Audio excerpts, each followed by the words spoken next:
وقت کا لحاظ رکھنا ضروری ہے۔ اب یہ اس بات کا بڑا خیال رکھیے کہ جب بھی آپ مضمون لکھ رہے ہیں تو آپ کے مضمون کے لیے اگر 5 مارکس میں مضمون ہے تو اس کے لیے کتنا درکار وقت ہے؟ 6 یا 7 منٹ۔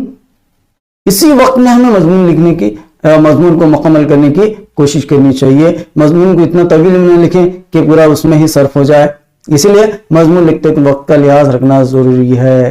جلد بازی نہ کریں تاکہ خیالات کا سلسلہ ٹوٹ نہ جائے۔ اتنی جلد بازی نہ کریں کہ مجھے اب بہت جلدی اور بہت کچھ لکھنا ہے، اتنی گڑبڑ بھی نہ ہونی چاہیے۔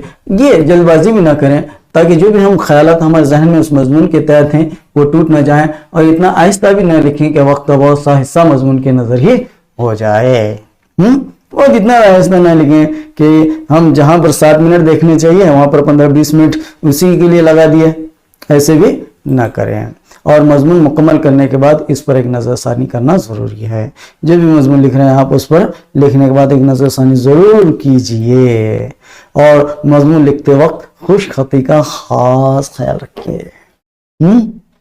خوش خطی، اس میں کھانٹ شانٹ دھاگ دھبے ایسے بالکل نہیں ہونا چاہیے۔ تمہید وہاں پر اوپر بٹھائیں، اس کے بعد نفس مضمون، اس کے بعد خاتمہ، 3 الگ الگ پیراگراف عبارات میں جو ہے اس کو لکھیں گے، اور دھبوں سے داغ دھبوں سے کھانٹ شانٹ سے بچا کر ہم خوش خطی سے اگر لکھیں گے تو مضمون خوبصورت بھی نظر آئے گا، پڑھنے والے کو مزہ بھی آئے گا، اور امتحان میں ممتحن کو بھی کیا ہے یہاں پر نمرات دینے میں بہت آسانی ہوگی۔ اس لیے خوش خطی کا بھی خاص خیال رکھنا لازمی ہے۔ اب ہم ایک مضمون بطور نمونہ دیکھیں گے، جتنی باتیں ہم نے پڑھی ہیں نا اس کا ایک نمونہ دیکھ لیں گے کہ کس طرح مضمون لکھنی چاہیے۔ تو یہاں پر نمونہ مضمون ہم دیکھیں گے، نیا کورونا وائرس کووڈ-19، یہ تو آج کا اہم موضوع ہے۔ اب جو چلا ہوا جو سب سے سرگرم موضوع جو ہے وہ یہی ہے، اسی پر ہم مضمون دیکھتے ہیں۔ تو مضمون کے 3 اہم حصے ہیں، 3 اہم اجزاء ہیں۔ جو پہلا ہے وہ ہے تمہید۔ اب اس پر تمہید کیسے بنی جائے تو دیکھیے، اللہ تعالیٰ نے انسان کو مختلف نعمتوں سے نوازا، ان گنت صلاحیتوں سے بہرور فرمایا، اور بے شمار قوتیں عطا فرمائی۔ صحت و تندرستی اللہ تعالیٰ کی ایک بیش بہا نعمت ہے، اس کی قدر و قیمت اس انسان سے پوچھئے جسے نعمت نصیب نہیں۔ دنیا مختلف بیماریوں سے دوچار ہوتی رہی ہیں، کبھی چیچک، کبھی جزام، کبھی HIV اور کبھی کینسر۔ موجودہ حالات میں دنیا، اس سے تصحیح کر لیجئے، دنیا جس بیماری کا شکار ہے وہ کورونا وائرس ہے، جس نے دنیا کو ہلا کر رکھ دیا۔ یہ ہماری ہو گئی تمہید۔ اب اس کے بعد جو ہے نفس مضمون۔ نفس مضمون کیسے ہونا چاہیے؟ دیکھیں یہاں پر کورونا وائرس یا کورونا وائرس انگریزی میں جسے کورونا وائرس ایک وائرس گروپ ہے، وائرس گروپ ہے، اس لیے اس نئے کورونا وائرس سے ہونے والی بیماری کی شناخت پہلی بار چین کے شہر ووہان میں ہوئی۔ اسے کورونا وائرس سے ہونے والی بیماری کو 2019 کووڈ-19 کا نام دیا گیا۔ بیماری کے اس نام میں کو کا مطلب کورونا، وی کا مطلب وائرس، اور جبکہ ڈی کا مطلب ڈیسیز یعنی بیماری ہے۔ اب کورونا وائرس کی علامتیں اب یہاں پر بیان کرنا ہے کہ کیا ہے اس کی علامتیں۔ اس کے فائدے تو نہیں ہیں جس کے ہم گنوائیں، نقصانات بھی بہت ہیں، لیکن علامت نقصانات جو ہیں وہ علامات کے ذریعے آتے ہیں، اور علامات کے ذریعے ہمیں تدابیر اختیار کرنا ہوتی ہے۔ تو ہمیں کیا لکھنا چاہیے یہاں پر؟ کورونا وائرس کی علامتیں۔ کون سی علامتیں ہیں جس سے معلوم ہو کہ یہ کورونا وائرس ہے؟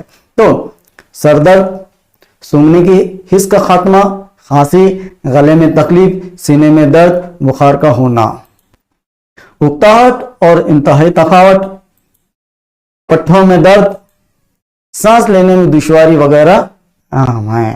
تو یہ جو ہے کورونا وائرس کے اہم علامات ہیں۔ اس بیماری کی درست تشخیص کے لیے عام طور پر معائنے یعنی ٹیسٹ کی ضرورت پڑتی ہے، تاکہ اس بات کی تصدیق ہو سکے کہ یہ مریض واقعی کووڈ-19 میں مبتلا ہو چکا ہے۔ اب کووڈ-19 کی حفاظتی تدابیر، یہ تدابیر کیا ہیں؟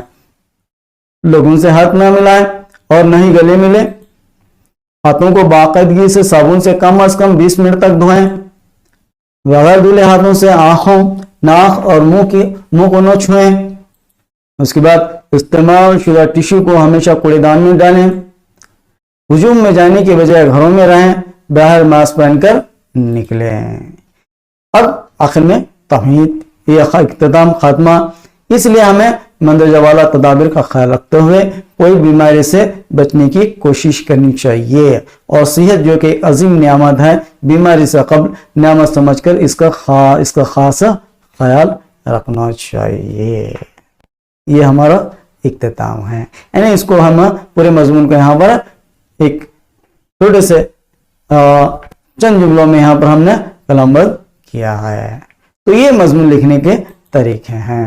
اب اہم مضامین جو آپ کے امتحان نقطہ نظر کے تحت ہیں وہ کون سے ہیں؟ اگر آپ ان پر مشق کریں گے تو انشاءاللہ آپ کے لیے امتحان میں بہت ہی مفید ثابت ہوں گے. جیسے انٹرنیٹ کے فائدے اور نقصانات, تعلیمی نسواں, کورونا وائرس, موبائل کے فائدے اور نقصانات, بے روزگاری اور جہیز ایک لعنت وغیرہ جو ہیں اہم مضامین ہیں. آپ ان پر مشق کریں, انشاءاللہ جو ہے یہی ایسے مضامین جو ہے آپ کو امتحانات میں یہاں پر دیکھنے کو ملتے ہیں. اور آخر میں ایک خوردہ جانچ, آپ جلدی سے اس کے جواب دیجئے. میں پہلے جواب میں خود دوں گا, اور آگے جو بھی جتنے بھی جوابات ہیں آپ اس کے جوابات کمنٹ باکس میں لکھ کر بتائیں کہ آپ نے کتنے مارکس اس مضمون کو کتنا سمجھا ہے اور اس میں کتنے مارکس یہاں پر حاصل کیے ہیں. اب دیکھیں ذیل میں مضمون کے اہم حصے ہیں, کون سے ہیں؟ 2 3 4 5. مضمون کے کتنے حصے ہیں؟ آپ نے ابھی دیکھا یہ کتنے؟ جی وہی 3. کیا مضمون کے 3 حصے ہیں. اب اگلا سوال, ایسی تحریر جس میں کسی موضوع پر تسلسل کے ساتھ اظہار خیال کیا جاتا ہے کہلاتی ہے. کیا ایسی تحریر جس میں کسی موضوع پر تسلسل کے ساتھ اظہار خیال کیا جاتا ہے کیا کہلاتی ہے؟ انشائیہ, افسانہ, مضمون, خط. جواب کمنٹ باکس میں. اس کے بعد ذیل میں مضمون کا پہلا حصہ ہے. پہلا حصہ کون سا مضمون کا؟ تمہید, نفس مضمون, خاتمہ, مکتوب الیہ. کون سا ہے آپ جانتے ہیں تو لکھ دیجئے. مضمون کا وہ حصہ جو ریڑھ کی ہڈی کہلاتا ہے. ریڑھ کی ہڈی کہلانے والا کون سا حصہ ہے؟ تمہید, نفس مضمون, خاتمہ. ان میں کوئی نہیں, یہ تو نہیں ہو سکتا نا, کوئی نہ کوئی ہو. کمنٹ باکس میں ضرور جواب دیں. ذیل میں مضمون کا آخری حصہ ہے. مضمون کا آخری حصہ کون سا ہے؟ تمہید, نفس مضمون, خاتمہ یا مکتوب الیہ ہے. اب دیکھیے ذیل میں کسی ایک عنوان پر مضمون لکھیے. امتحان میں جو ہے آپ کو 5 مارکس کے لیے جس طرح کے سوالات آتے ہیں اسی طرح آتے ہیں کہ آپ کو یہاں پر 2 مضمون پوچھے جاتے ہیں, اس میں ایک لکھنا ہے, جیسے جہیز ایک لعنت, بے روزگاری وغیرہ. تو اس طرح جو ہے آپ ان مضمون عنوانات پر جو ہے مشق کیجئے, انشاءاللہ آپ کو کامیابی ضرور ہوگی. اور آخر میں آپ تمام کا ویڈیو دیکھنے کے لیے تمام کو بہت بہت شکریہ, اور پھر سے یہی گزارش کہ آپ نے ہمارے چینل کو اب تک سبسکرائب نہیں کیا ہے تو سبسکرائب بٹن کو کلک کیجئے آل پر, اور لائک ضرور کریں پسند آئے, اور تمام دوستوں, سہیلیوں اور تمام اردو کے چاہنے والوں میں ہمارے مضمون یہ ویڈیوز کو یہاں پر شیئر کیجئے تاکہ ہماری ہمت بندی رہے, ہم آپ کے لیے کچھ نہ کچھ بناتے رہیں, اور کچھ ہماری جانب سے خدمت یہاں پر اردو کے لیے ہوتی رہے. تو پھر اگلی ویڈیو میں پھر ملاقات ہوگی, تب تک اس نئی چیز کو اجازت دیجیے. السلام علیکم, اللہ حافظ.